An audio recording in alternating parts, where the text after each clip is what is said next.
오늘 장의 중심이 될 이슈앤 전략으로 정리해보겠습니다. 오늘 세 분과 함께 해볼게요. 야천투자연구소 남인호 소장, LNS홀딩스 김선용 대표, 한국경제TV 김대현 기자 수고해주시겠습니다. 어서 오세요. 자, 밤사이에도 마이크론의 8% 넘는 급등에 힘을 냈던 뉴욕 증시. 업황 개선 기대감에 힘이 실리는 반도체 이야기로 오늘 이 시간 출발해보겠습니다. 자, 반도체 업계의 풍향계 역할을 하는 마이크론이 예상보다 좋은 실적을 기록하면서 메모리 업계의 실적 개선 기대감이 전반적으로 확산되는 모습입니다. 자, 이렇게 되면 김선영 대표님, 최근 시총 2위를 탈환한 SK하이닉스의 실적 전망치도 좀 청신호가 켜졌다라고 볼 수 있겠죠? 네, 말씀하신 대로 전반적으로 반도체 업황 전체에 경기 회복 신호가 좀 뚜렷하게 보이고 있는 그런 상황입니다. 아마도 여러분들도 많이 좀 느끼고 계실 거라고 생각하고 있는데, 사실 저는 올해 8월 달, 10월 달 지수 밀릴 때마다 반도체주 매수 의견을 계속 드려왔고요. 지난 경제 당국자 회의에서도 반도체 경기가 원래 여름쯤에는 좋아질 거라고 생각을 했는데 이게 생각보다 좀 늦어져가지고 전반적인 GDP에 영향을 줬다 이런 식으로 얘기도 했었습니다. 그래서 일단 10월부터 살아났다라고 이제 파악이 될 정도로 했으니까 아마도 이번에 이 당국의 분석이 좀 정확했었던 것 같고요. 일단 그저께 업계에서는 1위 업체는 아니지만 미국에 상장되어 있다라는 이유만으로 이제 풍향계 역할을 하는 미국의 마이크론이 예상치를 뛰어넘는 실적을 발표를 했습니다. 그래서 HBM 강자인 SK하이닉스까지 실적 전망이 좀 밝아졌는데요. 일단 메모리 반도체 공급사들의 어떤 감산 효과가 좀 가시화되고 있죠. 그리고 그간 괴롭혔던 과잉 재고 문제가 좀 많이 개선이 되면서 SK하이닉스가 지난 4분기부터 이어진 적자를 올해 4분기에는 좀 탈피할 전망이다라는 이런 내용들이 나오고 있습니다. 사실 이 뷰도 내년에 탈피할 거라 그랬는데 한 1, 2분기 좀 빨라진 거라 보시면 될 것 같고요. 또한 정말 다행히 제가 올해 내내 말씀드렸던 삼성전자나 SK하이닉스 같은 경우는 그때마다 제가 이런 말씀 드렸었던 것 같아요. 지금보다는 연말에 더 높은 자리에 있을 겁니다라고 말씀드렸었는데 당연히 그 분석도 좀 맞는 모습인 것 같습니다. 다행인 것 같고요. 어쨌든 그대로 뷰는 좀 이어가면 좋을 것 같다는 말씀 드리겠습니다. 네, 반도체주 랠리가 시작이 됐다. 이렇게 봐도 될 것 같습니다. 그런데 항상 거꾸로 가는 분들 꼭 있거든요. 지금 접근해도 될까요? 어떻습니까? 네, 그 질문 사실 요새 되게 많이 받는데 딱 여러분들이 궁금하신 질문 딱 두 가지인 것 같아요. 앵커님 물어보신 거 그리고 이게 언제까지 갈까요? 계속 갈까요? 라는 질문인데 두 질문 똑같이 제 답은 똑같습니다. 네라고 답 드릴 수 있을 것 같고요. 현재 사실 저도 사실 예상하지 못했었던 이 AI라는 테마가 생겨버렸습니다. 그래서 미국을 비롯한 전 세계 IT 기업들의 주가를 살렸다라고 해도 과언이 아닌데 만약 나는 모르겠다. 내년 AI 이거는 길게 못 간다라고 하시는 분들은 반도체주 당장 매도하신 게 맞고 그리고 반도체주 투자 안 하신 게 맞습니다. 하지만 누가 보더라도 그건 전혀 사실이 아니다라는 걸 잘 아시고 계실 거고요. 제가 사실 올해 초부터 계속 반도체주 외국인들 매수 가능성에 대해서 좀 말씀을 많이 드릴 때 그 이유를 제시해 드린 게 MSCI 코리아 인덱스입니다. 제가 준비한 자료가 하나 있는데 자료를 보시면 MSCI 홈페이지를 가보시면은 거기에 이제 지역별로 이제 다 나와 있어요. 근데 코리아 인덱스에 1위, 현재 지금 그 포함 항목이 101개 기업으로 나와 있는데 일단 1위부터 10위까지가 나와 있습니다. 이걸 제가 왜 보여드리냐면은 구성 항목을 일단 보시면 1위가 삼성전자 31.39%, 하이닉스, 삼성전자 우선주 이런 기업들이 쭉 있는데 보시면은 전체의 42.29%, 10위까지입니다. 이게 근데 100위까지 포함하면은 더 많이 들어갈 것 같고요. 일단 10위까지만 있을 때 IT주가 42.29%. 이 말은 외국인들이 우리나라를 봤을 때 일단 한국 투자하면은 삼성전자 31.39% 사는 게 맞다. 이 얘기인데 무슨 얘기냐면은 예를 들어서 우리나라에 투자하고 싶은 펀드가 발생했다. 그러면 1억을 우리나라 투자한다 봤을 때 그냥 이 친구들은 아무 생각 없이 3,100만 원 정도를 우리 삼성전자가 산다는 겁니다. 그러니까 이 굉장히 기계적으로 매수가 들어오는 거고 기계적으로 매도가 나가는 거예요. 그래서 이게 개인들이 찍어 누른 게 아니기 때문에 이거는 항상 봐야 됩니다. 그래서 외국인들이 우리나라가 과연 어떤 종목 매수할까요? 했을 때 그냥 이대로 갑니다. 그대로 가기 때문에 요건 체크해 보시면 좋을 것 같고요.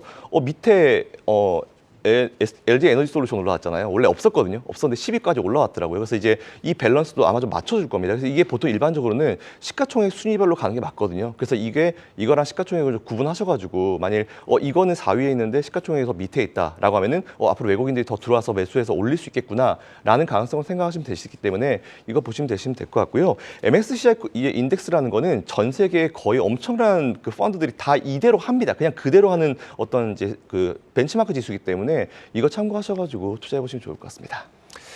네, 반도체주에 대한 투자 전략 지금 잘 짚어주셨고요. 이어서 김대현 기자가 준비한 소식을 살펴보도록 하겠습니다. 연말부터 투자자들이 배당금을 먼저 확인하고 투자할 수 있게 됐죠. 하지만 제도 변경 초기 단계인 만큼 혼란스러운 투자자들도 많으실 겁니다. 김 기자, 배당 기준일을 변경한 기업부터 살펴볼까요? 네, 우선 12월 결산 상장사 중 636곳이 배당 절차를 개선하기 위한 정관 준비를 마쳤는데요. 이 중 일부 기업이 당장 올해 결산 배당부터 기준일을 바꾸고 있기 때문에 공시를 꼭 확인해 보셔야 합니다. 지금 말고 2월에 사셔도 된다는 뜻이기 때문인데요. 배당 기준일을 변경한 금융주 중에서 배당 수익률이 높은 곳부터 순서대로 살펴봤는데요. 동양생명이 10.06%로 1위였습니다. 그 다음으로 DGB 금융지주와 기업은행, 코리안리 등이 뒤를 이었는데요.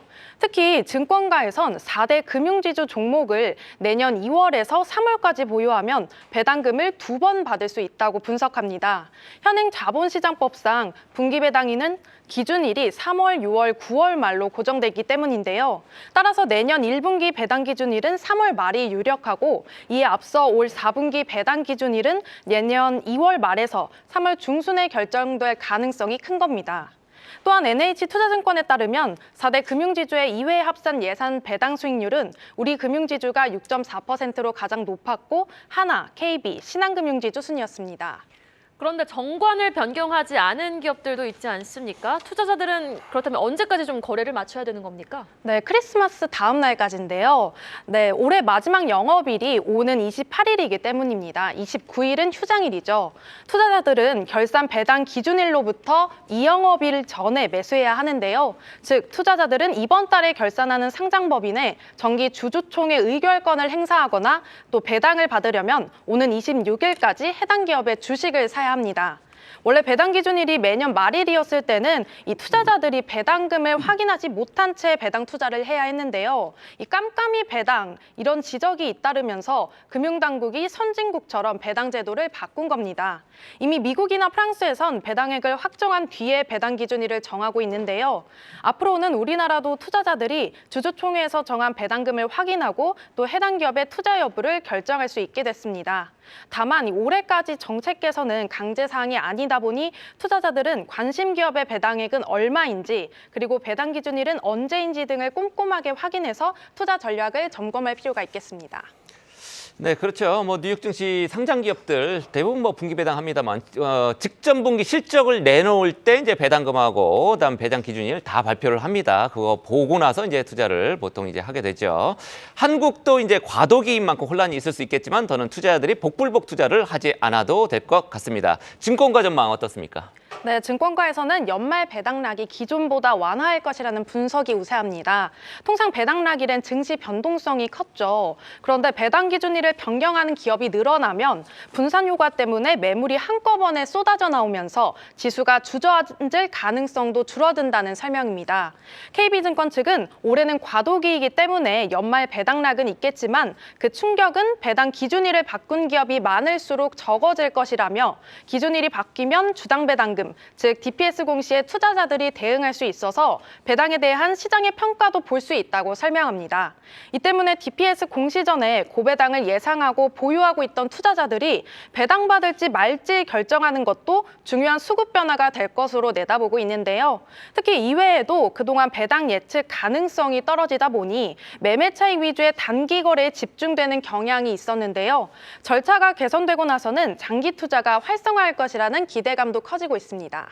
네, 크리스마스에는 배당을 기업별 기준일 제대로 꼼꼼하게 한번 체크해 보시고 투자 전략 세워보시면 좋을 것 같습니다. 자, 어제 우리 시장이 눈길을 끈 또 하나의 그룹이 있었습니다. 대동으로 대동단결, 일제히 상한가로 마감한 대동그룹 소식 확인해 보시죠. 이 농업 플랫폼 기업 대동이 로봇 사업에 속도를 내고 있습니다. 포스코와 산업용 로봇 공급 계약을 체결하면서 어제 그룹주들 일제히 상한가를 기록했는데요.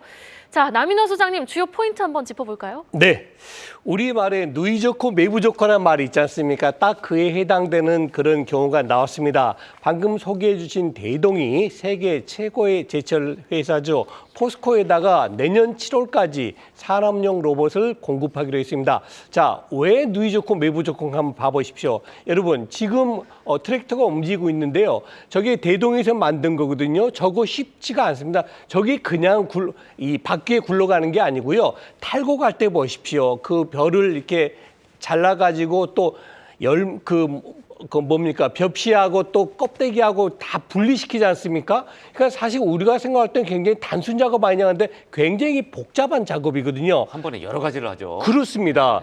그것이 한 단계 레벨업이 돼서 이제 로봇으로 바뀌는데 야 그럼 포스코는 좋은 게 뭐야? 라는 생각 가실 겁니다. 여러분 제철 사업이란 것이 굉장히 복잡하고 위험합니다. 가장 먼저 떠오르는 게 뭐죠? 원석을 수입해가지고 원석을 쪼갭니다. 어떻게 쪼갭니까? 망치로 쉽지가 않아요. 왜? 몇 톤이나 되는 큰 바이기 때문에 구멍을 내가지고 다이너마이트로 폭발시키거든요. 그걸 이제 낙광 작업이라는데 거기서 떨어지는 그 철광석을 원석을 가지고 와야 되는데 아쉽게도 지금까지는 우리 사람이 직접 들어가서 그 제철소 위에 라인에 올라가서 그걸 가져왔거든요. 그 얼마나 위험합니까? 본의 아니게 인사사고가 날 수 있는 거 아니겠습니까? 그런데 내년 7월부터는 이제 부분적으로 로봇이 그걸 대행하는 겁니다. 이거는 철광석이고 이건 필요 없는 돌이고를 분리시킨다는 겁니다. 이야말로 포스코 입장에서는 엄청난 호재다라고 볼 수 있겠고요. 자, 이제 마지막으로 우리나라는 아파트가 많기 때문에 잔디깎기 크지 않죠. 그러나 미국 같은 경우 어떻습니까?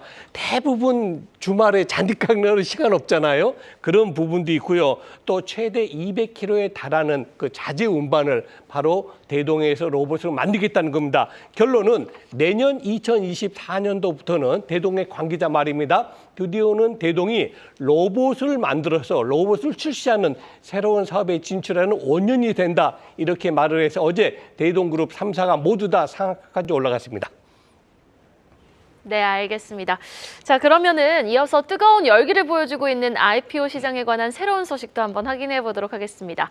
파도 사태로 IPO 시장에 쌓인 불신을 해소하기 위해 금융당국 태스크포스가 첫 회의를 열었는데요. 지금 내년 2분기까지 제도 개선 방안을 마련할 계획이라고 하는데 자세한 내용 좀 정리해 주시죠, 김선영 대표님. 네, 일단 금감원이 또 열심히 일을 하시는 것 같습니다. 이거 되게 잘 보고 있는 것 같고요. 이른바 파도 사태 때문에 IPO 시장에 대한 신뢰감이 좀 많이 없어졌는데 다행히 좀 좋은 기업들이 올라오면서 그래도 그나마 이제 개인 투자자들의 투자가 계속 이어지고 있는 것 같습니다. 어쨌든 이제 이런 IPO 시장에 신뢰성이 조금 문제가 되니까 당연히 금융당국 분들이 모여가지고 머리를 좀 맞댔는데 어제 금감원에 따르면 IP 주관 업무 혁신 태스크포스 회의를 처음으로 개최했다라고 합니다. 이 회의는 뭐 증권사 4개사, 자산운용사 2개사, 그리고 자본시장연구원, 학계, 회계법인, 그리고 금융투자협회랑 코스닥협회 관계자들이 참석했다고 하는데 이거 사실 갑자기 든 생각인데 이런 회의 할 때마다 이제 주식시장에 대한 어떤 이해도나 주식을 하시는 분들을 당연히 초대했을 거라고 생각합니다. 그래서 가끔 가다 보면 이제 주식시장에 대한 이 금융시장에 대한 이해도가 낮으신 분들이 참여를 하시는데 그런 건 좀 없어야 될 것 같고요. 일단 태스크포스 IPO 시장이 신뢰를 회복하려면 주관사 역할이 중요합니다. 주관사와 주간사는 다르죠. 이건 좀 구분해야 될 것 같고요. 어쨌든 주관사의 역할이 굉장히 좀 중요한데 일단 영업과 뭐 실무 관행 정책에 대한 어떤 제도적 지원을 좀 강구하겠다라는 그런 내용도 같이 발표를 했습니다. 향후 뭐 내부 통제 그리고 기업 실사나 아니면 공모가액 선정이나 영업 관행 그리고 증권 신고서 작성 이 5개로 나눠가지고 실무 그룹을 이제 만든 다음에 구체적인 개선 방안을 마련하겠다라는 이런 대책을 발표했습니다. 네, 알겠습니다. 지금 주관사 이게 다르다고 말씀하셨는데 발음은 똑같습니다. 지금 금융선진국 미국 IPO 시장하고 어떻게 다른지 자세하게 좀 비교를 좀 해주십시오. 네, 사실 IPO 할 때 제일 중요한 건 제가 봤을 때는 이제 정확한 정보, 우리가 정확한 가치 측정이라고 생각합니다. 그에 따라서 개인 투자자들의 피해를 최소화시키는 게 전 맞다 보고 있고요. 최소화 아니고 없어야겠죠. 그래서 사실 그건 저도 IPO 시장을 보면서 이제 앵커님 말씀하신 대로 금융시장 선진국인 미국 시장과 비교를 좀 많이 해봤는데 우리나라 IPO 기업들은 아무리 생각해도 아무리 인기를 끄는 기업도 상장 며칠 좀 반짝한 다음에 그 이후에 한 1년 동안 항상 힘들었던 것 같거든요. 근데 최근에 뭐 물론 에코프로버티 같은 기업들이 있긴 있지만 전 이걸 보라는 게 아니고 전체적인 우리나라의 전체적인 IPO 시장을 좀 보시라는 그런 의미로 말씀을 드렸습니다. 돌아와서 최근에 이제 우리나라 기관들 하는 거 좀 보시면 될 것 같아요. 보호예수 기간 설정 안 하거든요. 그 얘기가 무슨 얘기냐? 우리는 공모 받아가지고 당일부터 던질 준비할 테니까 니들 다 준비해라. 사실 이런 얘기거든요. 이런 것부터 좀 없어져야 될 것 같은데 이런 분위기 자체가 우리나라 IPO 시장의 어떤 분위기와 현재 수준을 좀 대변하는 어떤 되게 좋은 예다라고 좀 보시면 될 것 같습니다. 미국과 우리나라의 IPO 펀드를 한번 비교를 해보고 싶어요. 근데 이게 뭐냐면은 미국의 IPO 펀드는 우리나라랑 좀 다릅니다. 우리나라는 공모에 참여를 해서 돈 주세요. 우리 공모 참여하겠습니다. 이런 펀드인데 미국 같은 경우는 공모 참여해서 물량받는 펀드가 아니고요. 미국의 IPO ETF 같은 경우는 상장할 기업의 주식을 당장 사는 게 아니고 상장하고 나서 최소 일정 거래일이 지나고 나서 해당 기업의 주식을 매수한 다음에 2에서 한 5년 정도를 보유하는 그런 투자 전략입니다. 그러니까 당연히 우리나라 IPO ETF와 미국의 IPO ETF의 수익률 차이는 엄청납니다. 엄청날 수밖에 없는 그런 상황이고요. 우리나라는 사실 많은 기업들이 실적이 좀 고점일 때 이걸 조금 잘 핸들링한 재무제표가 나와요. 그래서 그거 가지고 딱 그때 상장을 한 다음에 그 이후엔 별 신경 안 쓰면서 쭉 이제 실적이 악화된 케이스가 굉장히 많았죠. 그래서 이제 그 어떤 얘기가 나오냐면은 우리나라는 상장하고 나서 1년 동안은 신규 상장주 보지도 말자라는 그런 얘기들이 되게 많이 나옵니다. 여기 더하기 또 IPO 하면 또 자제시켜야 되는 거 있죠. 무분별한 물적 분할. 저 이거 진짜 못 봐주겠는데 물적 분할해서 상장하는 거 이거 개인 투자자들한테 피해 고스란히 갑니다. 그래서 이런 행동도 규제를 해야 될 것 같고 너무 과한 물적 분할로 인한 이제 신규 상장 같은 경우는 뭐 1년에 횟수를 정하는 것도 좋을 것 같습니다. 그래서 이런 것들도 좀 같이 마련을 해주시면 좋지 않을까라는 생각을 가지고 있습니다. 그렇군요. 예, 이어서 김대현 기자가 준비한 소식 하나 더 살펴보겠습니다. 올해 IPO 마지막 주자라고 여러 번 우리 한경TV에서 지금 말씀을 드렸었습니다. DS 단석 오늘 드디어 상장을 합니다. 수요 예측, 일반 청약 모두 흥행을 했었죠. 네, 맞습니다. DS 단석은 재활용 전문 기업인데요. 앞선 기관 투자자 수요 예측에서 희망 범위 최상단을 뛰어넘는 10만 원의 공모가를 확정했습니다. 일반 청약에서도 이틀 동안 증거금 약 15조 원을 끌어모으며 흥행 열기를 이어갔는데요. 증거금 규모로만 보면 두산 로보틱스와 필에너지에 이어 세 번째로 큽니다. 증권가에서는 KNS와 LS 머티리얼즈에 이어서 DS 단석이 3호 따따블의 주인공이 될 수 있을지 주목하고 있습니다. 통상 연말은 IPO 시장의 비수기로 통하지만 따따블 사례가 이달에만 2번이나 나왔고 DS 단석이 수요 예측과 일반 청약에서 모두 좋은 성적표를 거뒀기 때문인데요. 하지만 총 공모주 수량 122만 주 가운데 구주 매출 비중이 34.4%로 높다는 점은 부담 요인으로 작용합니다. 다만 이 LS 머티리얼즈가 40%에 달했던 점을 고려하면 후발주자에 대한 기대감은 꺾이지 않는 분위기입니다. DS 단석은 상장을 통해 확보한 자금을 차입금 상환과 또 주력 사업인 바이오 에너지 및 재활용 사업 부문에 활용할 계획이라고 밝혔는데요. 상장 후 시가총액은 5,861억 원 규모가 될 전망입니다. 올해는 연말까지 공모주에 대한 투자자들의 관심이 아주 커지고 있는 모습인데 이틀 전에는 또 토스가 상장을 준비한다라는 소식도 전해졌죠. 네, 그렇습니다. 토스 운영사인 비바리 퍼블리카가 상장 준비에 나섰는데요. 토스는 지난 2013년 설립된 핀테크 기업이죠. 송금과 결제, 보험, 증권, 인터넷, 은행 등으로 진출해서 현재 계열사만 17곳에 달하는 종합금융 플랫폼입니다. 특히 최근 국내외 주요 증권사에 상장 입찰 제한 요청서, 즉 RFP를 배포했다는 소식이 전해지면서 관련주들이 급등했는데요. 이월드는 계열사 이랜드가 토스뱅크 지분 7.5%를 보유하고 있습니다. 지난 20일에 상한가를 기록한 뒤 어제도 상승 마감에 성공했는데요. 마찬가지로 토스뱅크 지분을 보유한 한국전자인증과 한화투자증권도 지난 20일엔 주가가 강세를 보였습니다. 다만 어제는 상승폭을 반납한 뒤 약보합에 마감했습니다. 이 토스의 몸값은 약 8조에서 9조 원 수준으로 추산되는데요. 토스 관계자는 한국경제TV에 RFP를 발송한 것은 맞지만 현재 상장 시점은 미정이라며 지금은 상장을 준비하기 위한 단계일 뿐 최적의 타이밍을 살펴보고 있다고 전했습니다. 네, 어제는 더 핑크퐁 컴퍼니 해외에서 더 유명하죠. 뭐 뚜루루 뭐 있죠. 노래 아기상어 노래. 아기상어요? 네. 예, 상장한다는 소문이 돌지 않았습니까? 루머로 밝혀졌다고요? 네, 한국경제TV 취재 결과 더 핑크퐁 컴퍼니는 현재 구체적인 상장 계획이 없는 것으로 확인됐습니다. 회사 측 관계자는 기업의 지속적인 성장을 우선으로 두고 적절한 IPO 시점을 다각도에서 검토할 예정이라며 희망 기업 가치나 IPO 시장 및 일정에 관해서는 확정된 바가 없다고 전했는데요.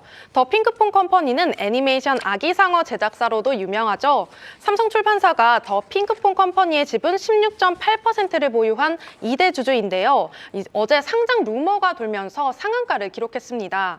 그래도 내년에 조 단위의 대여급 기업이 잇따라 상장을 준비하고 있는데요.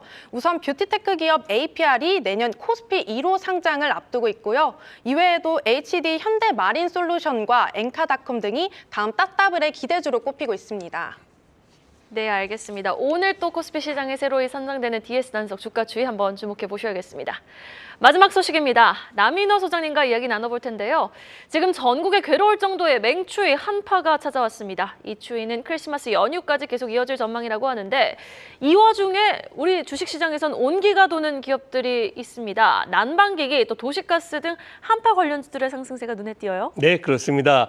여러분, 왜 이렇게 추울까요? 저는 이유를 이렇게 봅니다. 베이스 이펙트다. 즉, 지난주 초 기억나십니까? 영상 15도, 16도 그랬습니다. 정말 반팔 입어야 될 텐데 이번 주 들어와서 마이너스 15도, 20도입니다. 무슨 소리입니까?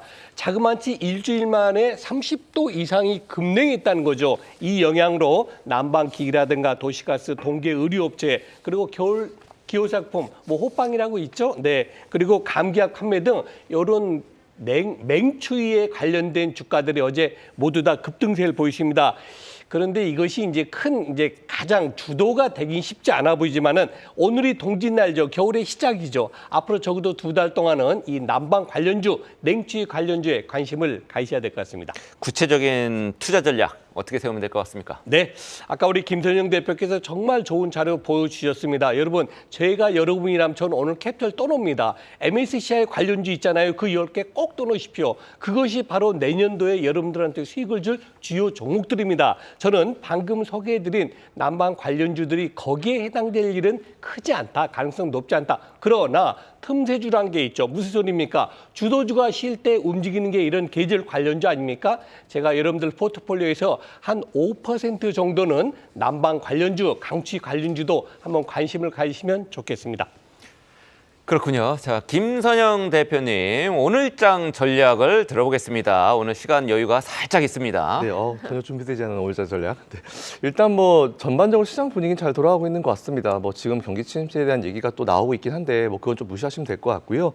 일단 지금 이 흐름은 12월을 넘어서 내년 1월 정도까지는 움직일 수 있을 것 같고, 특히나 우리나라 같은 경우는 이제 4월달 총선이 있기 때문에 그 전까지는 총선 관련주, 특히 한 달 전이죠. 그러니까 한 3월 정도, 3월 초반까지는 관련 테마들이 움직일 수 있기 때문에 뭐 단기 투자하시는 분들은 적절한 시점 잘 맞춰서 투자하시면 될 것 같고요. 그렇다 하더라도 내년에는 중간에 아마 조금 낙폭이 있는 조정이 있을 수 있습니다. 하지만 그 낙폭을 통해서 오히려 매수의 기회로 삼으시면 될 것 같고, 말씀드리지만 아마도 내년 첫 번째 거래일보다도 내년 마지막 거래일이 더 높은 자리에 있을 것 같다. 그리고 지금보다도 내년이 훨씬 더 높은 자리에 있을 것 같다. 이렇게 말씀드리겠습니다. 예단하는 게 뭐 좀 조심스러운 일이지만 그래도 상저하고를 예상하고 계시는 김선영 대표님의 전략 들어봤고요.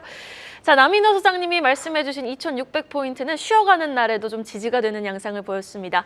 자, 전략은 어떻게 가져가 보면 좋을까요? 네, 그동안 저희 뉴스플러스에서 늘 강조했던 연말에는 2,600 될 겁니다. 현실로 돼서 너무 기분 좋습니다. 자, 이제 문제는 뭐냐? 여러분, 다음 주 수요일 날이 배당 낙입니다. 왜 지금 2,600이 중요하냐면요. 다음 주 월요일까지는 배당 부기 때문에 2,600을 유지하는데 다음 주 수요일 날에는 배당 낙이 돼서 대략 한 40포인트 정도 내려가거든요. 그러면 얼마 되죠? 대략 한 2,550으로 내려올 겁니다. 거기에 너무 위축되지 마십시오. 결국 내년에는 2,600이 목표가 아니고 이제는 2,700, 2,800 갈 거기 때문에 아까 여러분들 보셨던 MSCI 주요 기업들이 있죠. 삼성전자, 현대차, 필두로 주요 기업 10개, 이들 종목을 저가에 사시는 현명한 투자자 되시기 바라겠습니다.